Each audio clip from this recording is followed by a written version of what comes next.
Mesdames, Messieurs, bonsoir. Le plaisir est toujours au rendez-vous lorsque nous vous savons très nombreux en train de suivre ce magazine Le Point qui reçoit pour vous ce soir Monsieur Thierry Mosenepo, un habitué. Il est président de la jeunesse de la CCU, Convention des Congolais Unis, un parti de la majorité présidentielle, plateforme dont il est communicateur. Bienvenue, Monsieur Mosenepo. Merci à vous et bonsoir à tous vos téléspectateurs. Enfin, vous vous êtes enrôlé, mais pas dans votre village natal, mais à Kinshasa. Pourquoi ? Oui, parce que j'ai eu une forte pression de ma base de Kinshasa. Certes, j'ai aussi une grande base dans l'arrière-pays, mais j'ai souhaité, vu le temps qui était imparti et que je devais encadrer, entre autres, certains autres jeunes de la Ligue de la CCU qui devaient se faire enrôler avant moi. Il était donc de mon devoir de rester ici et raison pour laquelle le dimanche dernier, j'ai répondu à mon devoir civique. Nous allons tout de suite aborder l'actualité. Depuis samedi dernier, on connaît quelques membres du bureau du Conseil national de suivi de l'accord, Olenga Nkoyi et les autres, tout ça, quand bien même qu'ils ont jeté l'éponge. Mais à voir tout ça, on voit déjà que le CNSA, c'est un mort-né. Êtes-vous d'avis?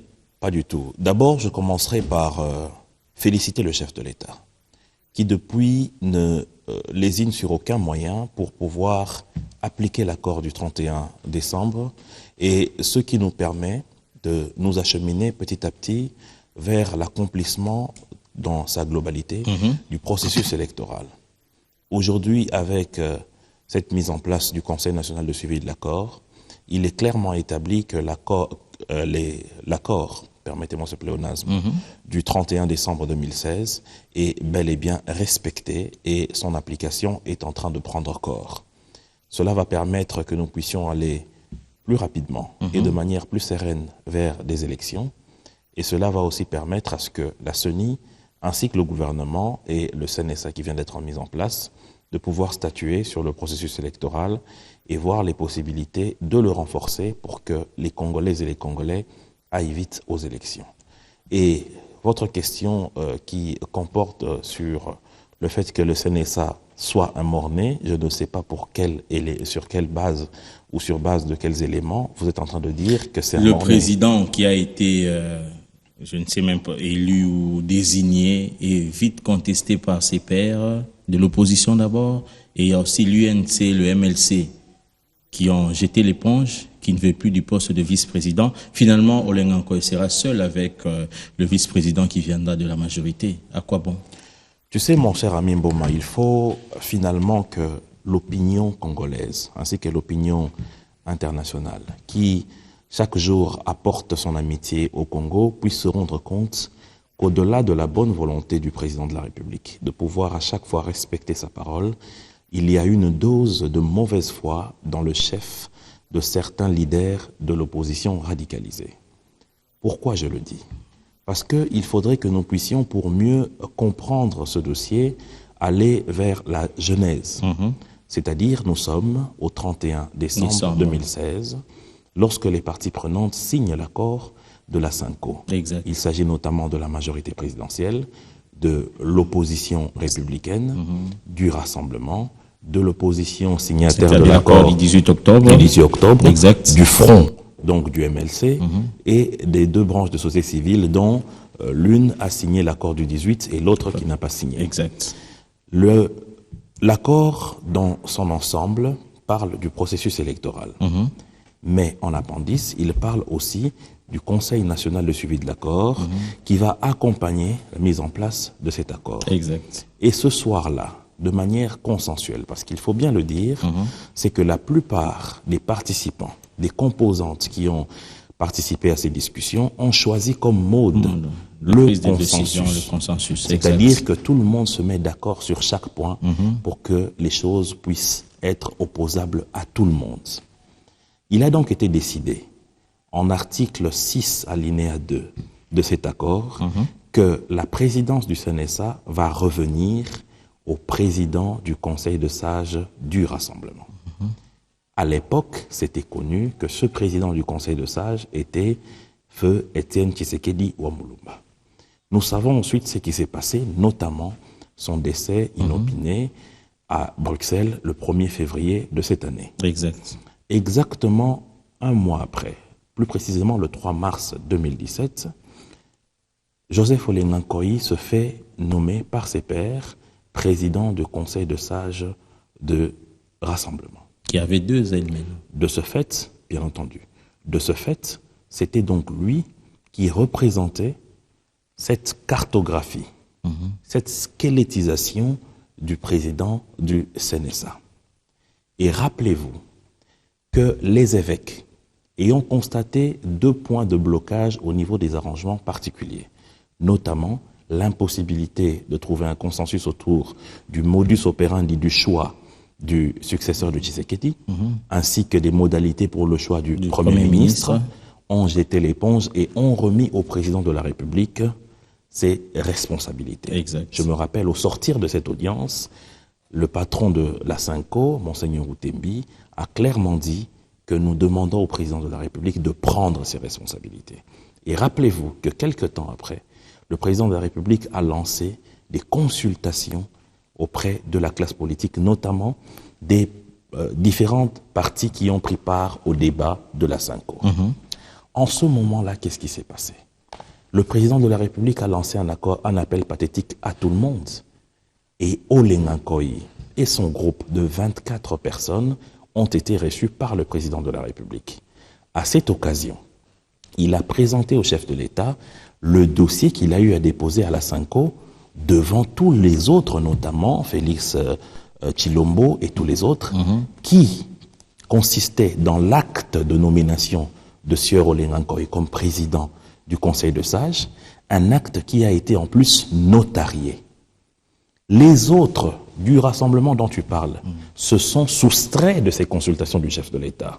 Libre à eux. Mais en tout cas, le rassemblement qui s'est présenté au devant du président de la République par rapport à ces discussions, à ce processus, a été le rassemblement porté par M. Joseph Olenga Nkoyi. Donc sur ce point, il n'est pas question de discuter sur le fait que l'accord stipule que le président du Conseil de sages est de fait président du CNSA. Et aujourd'hui, les éléments matériels démontrent à suffisance que c'est M. Joseph Olenga Nkoyi qui, dans ce processus, est président du Conseil de sages du Rassemblement, donc président du CNSA. Je me souviens, M. Mosenepo, qu'il y a eu un débat juste après pour trouver les successeurs du feu Étienne Tshisekedi.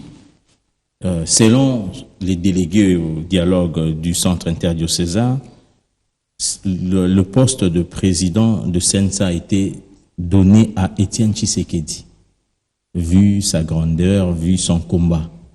Et que après sa mort, ce poste-là devait, toutes les parties pouvaient concourir à ce poste-là. C'était ça aussi. Ce n'était pas ça le cas qu'il fallait que tous les partis puissent concourir. Parce que je me souviens, le Front avait aussi, voulu aussi prendre ce poste. Non, mon cher ami. Il faut être logique envers soi-même. Nous devons savoir une chose, c'est que premièrement, le mode qui a été choisi pour les discussions, c'est le consensus. Ce qui n'est pas du tout dit qu'il faille trouver l'unanimité. Ça, c'est de 1. De 2, il faut retourner au texte, sinon on se perd. Les textes disent que le président de CNSA est le président du conseil, le président des sages, du conseil des sages du Rassemblement. Donc, c'est M. Olenga Nkoyi. Maintenant, lorsque vous dites que le MLC et l'UNC sont aussi en train de concourir pour être président du CNSA, c'est ce qui explique, selon vous, le fait qu'ils puissent récuser la présidence à Joseph Olenga Nkoyi. Défendu à l'époque. Mais il faut que nous soyons logiques envers nous-mêmes. Il y a eu, d'une part, l'accord du 31 décembre qui fait corps avec les arrangements particuliers. Rappelez-vous, d'ailleurs je vous ai vu dans la salle, lors de la signature des arrangements particuliers, les partis que vous venez de citer, notamment le Front, qui a été représenté par le MLC via l'honorable Fidel Babala, et l'opposition signataire de l'accord du 18 octobre, qui a été représentée par le député honoraire Vital Kamerhe. Lorsqu'il signe cet acte, mais dans cet arrangement particulier, plus précisément en son article 15, mais les postes sont déjà repartis. Et soyez rassurer, cette discussion de la clé de répartition des postes a été faite au niveau de la SANCO, c'est-à-dire qu'il y aura un président issu du Rassemblement et 3 vice-présidents ainsi qu'un rapporteur et un questeur. Le président provient du Rassemblement, le premier vice-président provient de l'opposition signataire, l'autre provient du RASOP et l'autre encore provient de du Front et de la majorité présidentielle. Ça fait 3 exactement. Et le rapporteur provient de la société civile, questeur, Rassemblement. Par rapport à tout cela, je vous ai dit ici que le mode qui a été choisi fut le consensus. Donc c'est en âme et conscience que le député honoraire Vital Kamerhe, au nom de l'opposition signataire de l'accord du 18 octobre, a signé les arrangements particuliers avec cette précision de l'article 15, plus précisément dans son 2e paragraphe. Même chose avec le MLC. Alors d'où vient aujourd'hui ce volte-face où on dit qu'on est en train de challenger pour la présidence? Mais il ne fallait pas, alors dans ce cas-là, signer l'arrangement particulier qui déterminait déjà le choix des postes. Et cela a été fait après la mort du Premier ministre Tshisekedi. Donc ça veut dire clairement qu'il y a de la mauvaise foi. Ce n'est pas une question d'ambition simplement, il ne faut pas simplifier les choses de cette manière, il faut comprendre qu'il y a de la mauvaise foi. Et c'est ce que tout le monde reproche aux politiques congolais. On signe une chose à 10 heures et 2 heures après, on est même en train de régner sa propre signature. Il faut être logique, mon cher ami. Olengankoy seul, sans Kamerhe, sans le Front, que devient le CENSA? D'abord, il faut savoir une chose, c'est qu'il y aura une loi organique qui va fixer les modalités de fonctionnement de cette institution d'appui à la démocratie. Mais pour l'instant, ils sont sur l'élaboration d'un règlement d'ordre intérieur qui va leur permettre de pouvoir fonctionner de manière provisoire. C'est donc sur base de ces éléments qu'il y aura une détermination du modus operandi, c'est-à-dire si les décisions du CNSA sont bloquées parce qu'il y a tel ou tel autre vice-président qui ne sont pas là, qu'il faille faire je ne sais quel geste, cela dépendra bien entendu des délégués qui sont en train de travailler aujourd'hui. Encore que les postes qui sont repartis au niveau du CNSA, les noms qui ont été avancés ont été faits par rapport aux délégués des composantes. Donc il faudrait en ce moment-là revenir vers eux pour voir si réellement ceux qui disent aujourd'hui qu'ils ne sont pas d'accord avec quoi que ce soit, si c'est leur position ou la position de leur plateforme. Vous venez tantôt de dire que jusque-là il n'y a pas de loi organique qui doit régir le CNSA et on connaît déjà il y a le bureau qui est déjà connu. N'est-ce pas là aussi une façon de mettre la charrue devant le bœuf? Non, il faut savoir une chose, mon ami Mboma, c'est que on a reproché chaque jour ici à la classe politique congolaise. Notamment, on a accusé à tort la majorité présidentielle de vouloir traîner du pied. Mais aujourd'hui, c'est ceux qui étaient si pressés d'aller aux élections qui sont en train de tordre le cou au CENSA, qui est un organe important pour le reste du processus électoral. Aujourd'hui, il est certes important de préciser que le travail qui est fait est en train de se faire d'une manière provisoire, mais en ayant comme outil, premièrement, l'accord du 31 décembre, les arrangements particuliers, mais aussi le règlement d'ordre intérieur provisoire qu'ils vont eux-mêmes décider en attendant que les lois puissent arriver pour permettre au CNSA de fonctionner et de participer au processus électoral comme le stipule l'accord du 31 décembre. Vous ne trouvez pas que le problème réside d'abord sur le plan de la légitimité de la convocation même de cette réunion? Certes, j'ai entendu cet argumentaire de la part du député honoraire Vital Kamerhe, mais cela m'étonne. Et cela ne fait que conforter le fait que l'on reproche à certains acteurs politiques congolais, secrétaire général de la majorité, une des parties prenantes, Kengo, autorité morale de l'OR, partie prenante, mais ils sont là pour appeler les autres parties prenantes. Mais cela prouve à suffisance, mon cher ami, cet argumentaire qui a été évoqué, je répète ici, par le député honoraire Vital Kamerhe, que ce qu'on reproche aux hommes politiques congolais, eh ben, nous sommes chaque jour en train de le démontrer. Par exemple, comment expliquez-vous que vous réfutiez une réunion convoquée par les présidents du Sénat et de l'Assemblée nationale Mais vous étiez présent lors de la signature des arrangements particuliers convoqués par ces deux personnalités. Il y a déjà une contradiction dans l'acte, dans le geste par rapport au parler. Deuxièmement, vous vous rappellerez que la Constitution, en son article 69, donne au président de la République le rôle de gardien du bon fonctionnement des institutions. Il est le père de la nation. C'est à ce titre qu'ayant constaté une constipation dans le processus électoral, a carrément demandé aux évêques de pouvoir agir en bons offices pour trouver un large consensus autour de l'accord du 18 octobre, d'où les discussions directes au niveau de la Synco. Exact. Après avoir buté sur deux points dont je venais de faire allusion, les évêques ont remis au président de la République leurs conclusions en lui demandant de prendre ses responsabilités. En ce moment-là, les évêques ne parlaient pas à Sieur Joseph Kabila comme étant l'autorité morale de la majorité, mais en tant que président de la République, c'est-à-dire institution président de la République. Cela veut dire que le dossier était remis entre les mains des institutions. C'est donc tout à fait logique qu'étant donné qu'il y a eu ce blocage au niveau de la Synco, que le chef de l'État s'en réfère à une autre institution en déléguant son pouvoir aux animateurs de ces deux chambres du Parlement qui sont le président du Sénat et de l'Assemblée nationale. Et ce n'est pas à ce titre, ce n'est qu'à ce titre que les invitations ont été lancées, d'abord pour la signature de l'arrangement particulier, et cette fois encore pour permettre à ce que les délégués puissent faire la validation de leur mandat et de constituer leur bureau. Pourquoi ? Parce que l'accord du 31 décembre, renforcé par les arrangements particuliers, stipule justement que le chef de l'État, qui doit avoir le pouvoir de convoquer les personnes qui ont été citées par leurs composantes et dont les listes ont été envoyées au président de la République pour les validations de leur mandat et l'édification du bureau.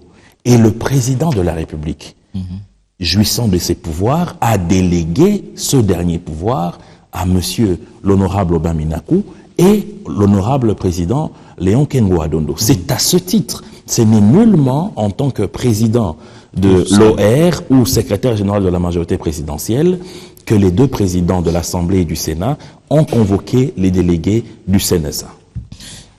Monsieur Monsenepo, parlons du choix du président du CNSA, en l'occurrence monsieur Joseph Olenga Nkoy. Mais dans les arrangements particuliers, on avait dit que ce sont les délégués au CNSA qui doivent porter leur choix et ça doit être consensuel. Mais avoir déjà la manière dont il est récusé par l'UNC, le fond, ça montre qu'il n'y avait pas consensus autour de ce nom. Je viens d'abord de vous démontrer que les principes étaient acceptés par tous de manière consensuelle. Et parmi les principes, c'était le fait que le président du Conseil de sages du Rassemblement serait le président du Conseil national de suivi de l'accord. Là, il n'y a plus de discussion, les choses sont claires et nous devons apprendre à respecter les textes que nous signons dans notre pays. Deuxièmement, aujourd'hui, il est clairement établi que c'est au moment où il y avait ces discussions au niveau de l'Assemblée nationale, donc du Parlement, le week-end dernier, que le choix a été porté sur M. Joseph Olenga Nkoy. Premièrement, parce qu'il fallait respecter l'esprit et la lettre de l'accord et de l'arrangement particulier, encore que pour l'instant, et vous le savez très bien, c'est lui le président du Conseil de sages du Rassemblement, parce que, il est le seul à avoir, dans ce cadre-là, fait notarier son acte de désignation. Deuxièmement, il est le seul à avoir accepté de participer à ce processus que veut inclusif le chef de l'État. Vous trouvez ce soit judicieux, la personnalité ou la personne de Joseph Olenga Nkoy avec les... Mon cher ami Mboma, au-delà de rendre le débat subjectif, nous devons d'abord être objectifs. Et l'objectivité nous pousse à respecter les lois et les textes que nous signons. Le débat ici n'est pas un débat personnalisé autour de M. Joseph Olenga Nkoy, de vous, de qui que ce soit. Mais d'abord, c'est un débat de principe. Il y a eu des principes qui ont été énoncés au niveau de l'accord du 31 décembre, écrit noir sur blanc, que tout le monde a signé. Deuxièmement, cela a été complété par des arrangements particuliers que tout le monde a signé de manière consensuelle. Et je viens de vous le répéter que l'article 15, dans son alinéa 2, et 6 disposent des répartitions de chaque composante, c'est-à-dire les 3 vice-présidents provenant de l'opposition politique signataire de l'accord du 18, la majorité présidentielle et le front, et le questeur qui revenait à la société civile. Donc comprenez que tout a été déjà articulé, et tous ceux qui ont participé ont signé devant le peuple congolais au palais du peuple. Chose curieuse, il y a même un des membres influents de ce rassemblement, dirigé par Olenga Nkoy, qui récuse ce choix-là. Je parle du ministre d'État au niveau des relations avec les parlements. Je pense, mon cher ami, qu'il faut que nous puissions être lucides et garder notre tête froide. Il est impossible, même au Vatican d'ailleurs, où siège le vicaire du Fils de Dieu, de trouver l'unanimité. Sinon, au premier vote, nous aurions déjà de la fumée blanche. Ça veut dire que les contestations ne peuvent pas manquer. Un autre peut avoir son mot à dire. Mais là où nous nous perdons, c'est lorsque nous commençons à régner notre propre signature et lorsque nous commençons à mettre de côté les textes qui nous guident. Parce que ces textes, en plus d'être sacrés, ont été écrits de manière consensuelle, c'est-à-dire avec l'accord de tous. Alors, monsieur Mboma, au-delà des polémiques que chacun peut essayer de lancer, je vais plutôt vous demander de pouvoir véhiculer le texte de l'accord du 31 décembre et des arrangements particuliers où tout a été dit, je viens de vous préciser ici, et où les personnes qui aujourd'hui sont en train de dire qu'il y a eu violation de X ou Y articles ont signé ces arrangements particuliers avec les dispositions dont je viens de vous faire allusion ici. Donc ce n'est que de la mauvaise foi, en plus de cet acte d'auto-réniement qui consiste à ne même pas accepter sa propre signature. Il y a une opinion qui pense que le CNSA a été mis en place précipitamment pour corriger l'erreur, entre guillemets, du Corneille Nangaa qui est allé annoncer à l'étranger qu'il y a probabilité qu'on n'ait pas les élections en décembre 2017. Je pense que ce sont des fausses accusations parce que, d'abord, de par la loi fondamentale de notre pays, le vrai technicien, le patron et l'institution qui gère la question électorale est la CENI. Donc on ne peut pas dénier au président Nangaa la responsabilité du processus électoral. Toutefois, ce processus fait appel à des partenaires, dont le gouvernement pour le financement, la police pour la sécurisation, mais aussi les acteurs politiques pour leur participation. Cela veut donc dire que lorsqu'il y a eu les accords du 31 décembre, il a été proposé que dans ce cadre de partenariat, qu'il y ait une plateforme mise en place pour accompagner le processus électoral ensemble avec la CENI. Donc c'est tout à fait normal que le président de la CENI puisse, en œil de technicien, dire que techniquement parlé, je serai dans l'incapacité de tenir des élections à telle date, mais les accords prévoient que cette question puisse aussi être regardée ensemble avec mais pourquoi ne pas attendre le CNSA, l'installation du CNSA, du gouvernement, et l'annoncer en plus à l'étranger? Non, mais écoutez, le problème, ce n'est pas de l'annoncer à l'étranger, parce qu'il n'y a pas d'annonce solennelle qui a été faite. Il y a eu une question qui a été posée au président de la CENI, et il a eu à répondre à cette question. Il y a une question de logique. Nous avons voulu avoir une CENI indépendante, et c'est ce qui a été le cas. Son indépendance, ce n'est pas seulement dans le fait de tenir le scrutin, mais aussi dans le fait que, sur le plan technique, c'est lui qui tire les sonnettes d'alarme lorsque ça ne va pas, c'est lui qui analyse, c'est lui qui détermine. Ce n'est pas pour rien que nous attendons de la CENI le calendrier électoral et non du CNSA, encore moins du gouvernement. Il n'y aura pas élection, certainement. Il n'y aura certainement pas élection en décembre 2017. Est-ce que vous ne sentez pas le danger? L'autre rassemblement prépare des journées vides mortes, des appels à la désobéissance civile. Tu sais, mon cher ami Mboma, j'ai constaté une chose, malheureusement, c'est que dans notre pays, il y aura encore les acteurs politiques ont la mauvaise habitude de penser que les choses ne marchent pas parce que je ne suis pas là.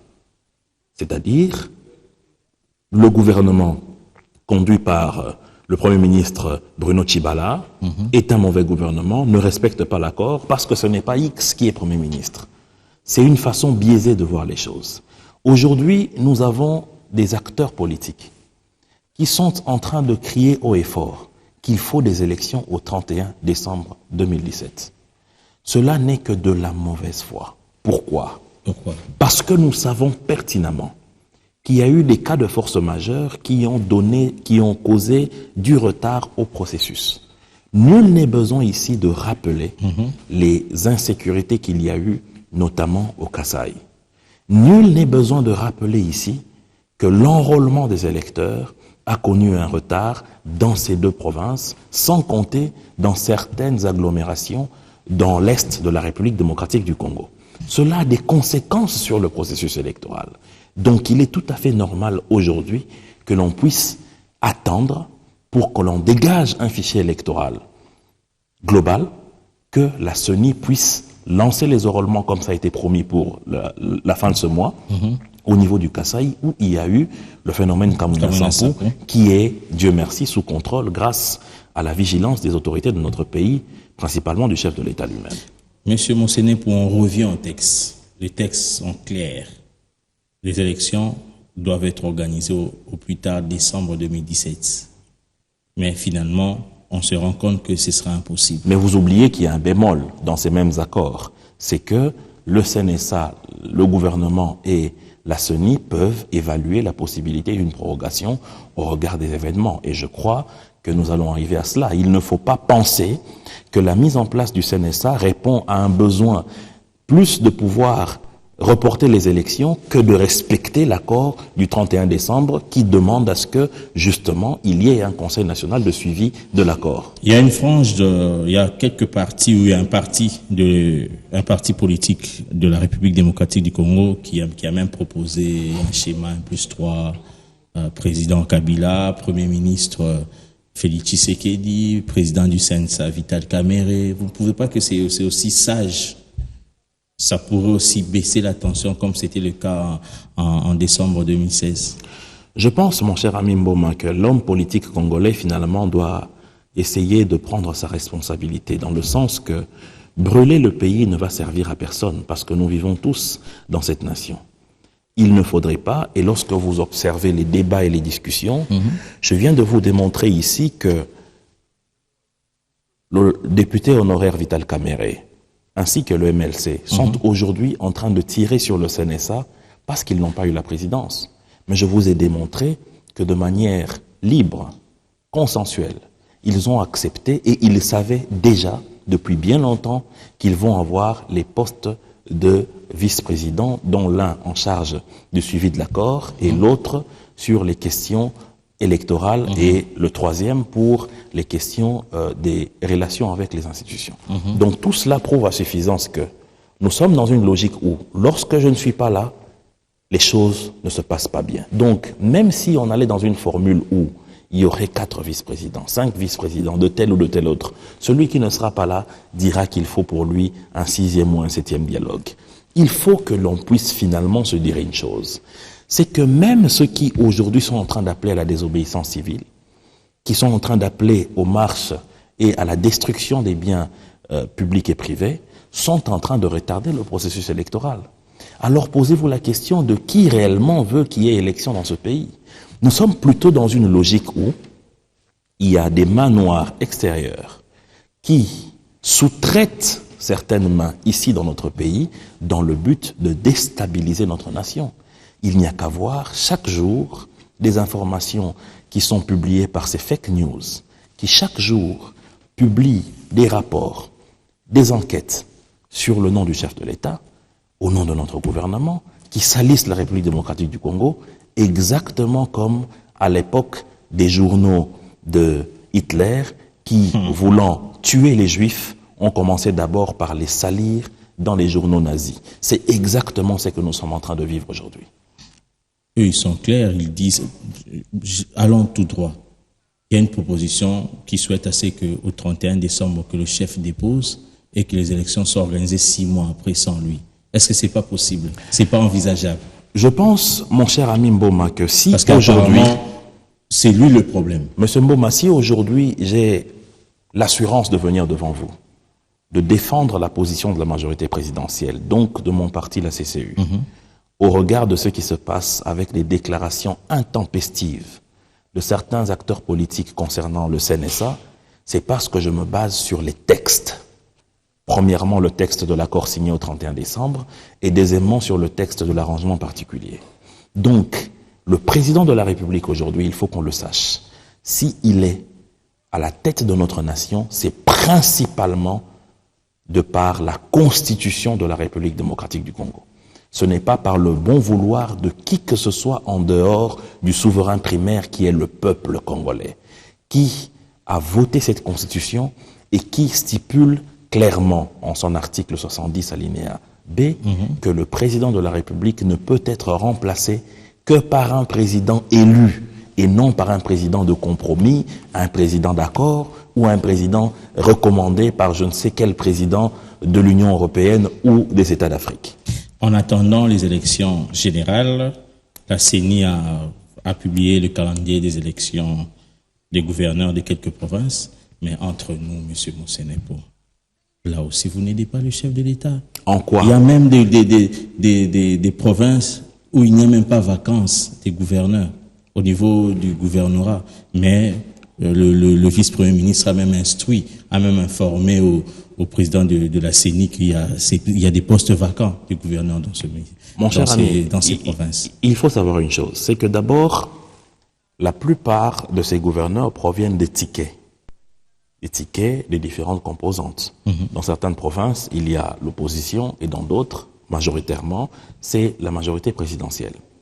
Lorsque, premièrement, il y a cassure de confiance entre le pouvoir politique qui vous donne ce ticket, vous tombez.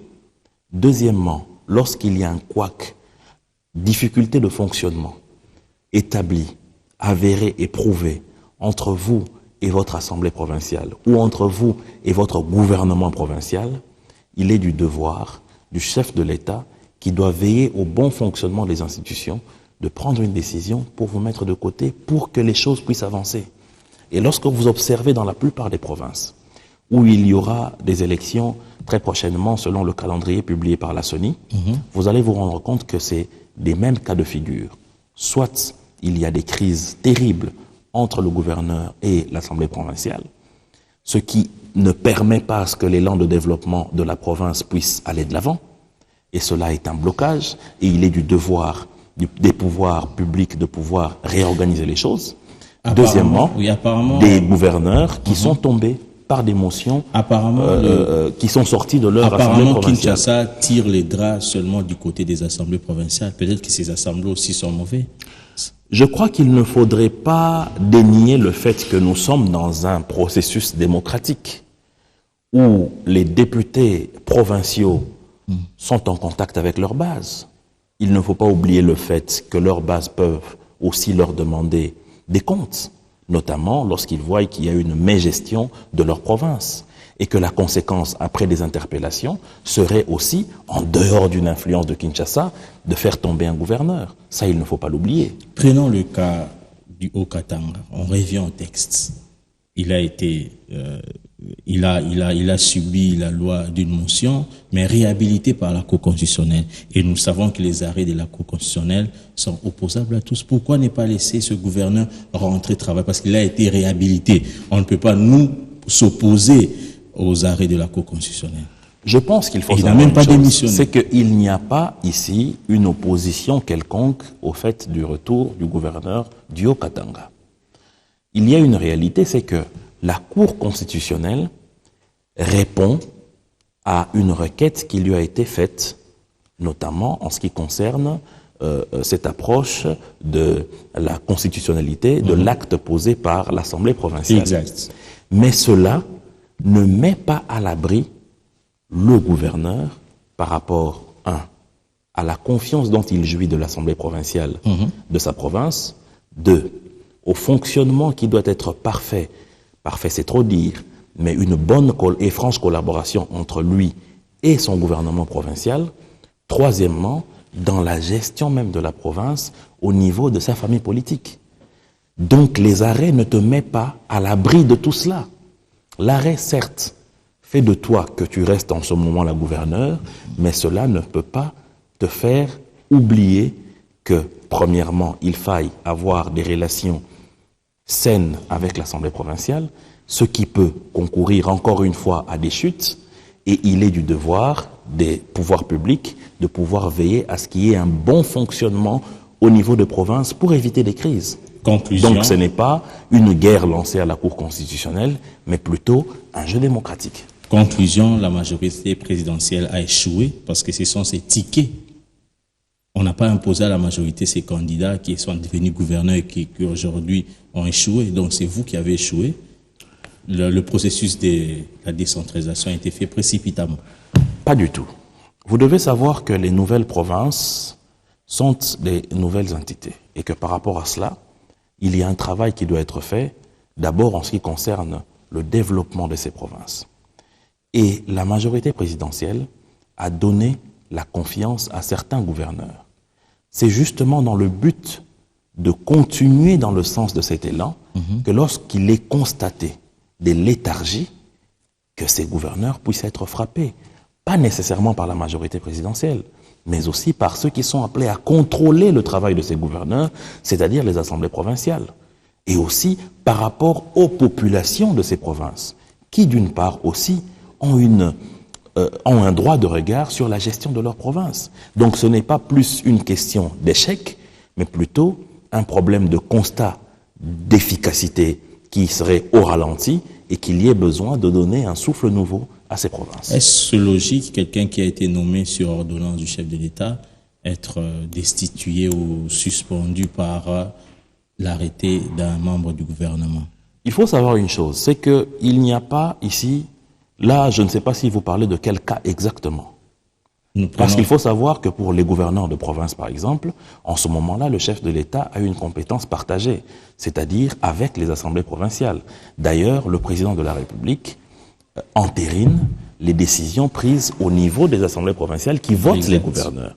C'est après que les assemblées provinciales aient voté les gouverneurs que le président de la République signe son ordonnance. Donc c'est une compétence partagée entre le chef de l'État et les entités de base décentralisées. Le temps nous imparti touche à sa fin. Nous allons parler de la dépréciation du franc congolais. Également un échec pour la majorité. La majorité qui gouverne ne sait pas maîtriser. La dépréciation du franc congolais est une conséquence inéluctable de l'économie trop tournée vers les matières premières que certains pays d'Afrique ont malheureusement connues depuis leurs indépendances. Cela n'arrive pas qu'au franc congolais, cela arrive à plusieurs monnaies en Afrique, notamment le Naira, le Kwanza angolais et ainsi de suite, raison pour laquelle vous allez voir le retour du FMI dans la plupart de ces pays, notamment même au Ghana, même au Gabon et dans toutes ces nations. L'essentiel, c'est de se poser la question de ce que fait le gouvernement par rapport à cela. Qu'est-ce que fait le gouvernement? Qu'est-ce que fait le gouvernement? Parce que le gouvernement aujourd'hui, hausse. Nous avons bien entendu, mais je crois que d'ici la semaine prochaine, d'après les éléments que j'ai pu obtenir de la primature, nous allons commencer à constater des reculs par rapport à cette inflation parce qu'il y a eu des mesures urgentes qui ont été prises. Entre autres, le rapatriement voilà exactement, mais au-delà de cela aussi, il y a une certaine maîtrise du cadre monétaire de la RDC, comme on a eu à enjoindre à la Banque centrale concernant l'émission de certains paiements, concernant par exemple les émissions des nouvelles coupures par rapport à notre planche à billets. Donc tout cela, je crois, que va porter des fruits pour que nous puissions aller de l'avant. Mais il est important aussi de se dire une chose, c'est que nous avons le taux de travail le plus faible des personnes actives dans notre société. Il est donc important que cette situation puisse nous réveiller, nous tous, nous réveiller dans le sens que nous devons de plus en plus nous investir dans notre pays. Deuxièmement, que nous puissions plus avoir une culture fiscale appropriée. Parce que c'est tout à fait anormal que les entités décentralisées puissent participer si faiblement à l'assiette du trésor public par rapport aux mines qui, bien entendu, doivent petit à petit céder l'espace à une économie beaucoup plus ouverte vers d'autres horizons d'exploitation dans notre pays. Dernière question. Les médecins sont en grève. les infirmiers, et bientôt là, ce sera les professeurs, tout ça. Au cas où tout le monde allait en grève, quelle est l'alternative que va proposer? Non, il faut savoir une chose, c'est que la grève est prévue dans l'exercice professionnel. Paralysie Donc, totale. je crois que le ministre d'État et ministre de la fonction publique est en train de travailler pour désarticuler cette bombe en essayant notamment de répondre à différentes revendications des bancs syndicaux. Un dernier mot, monsieur Monsenepo.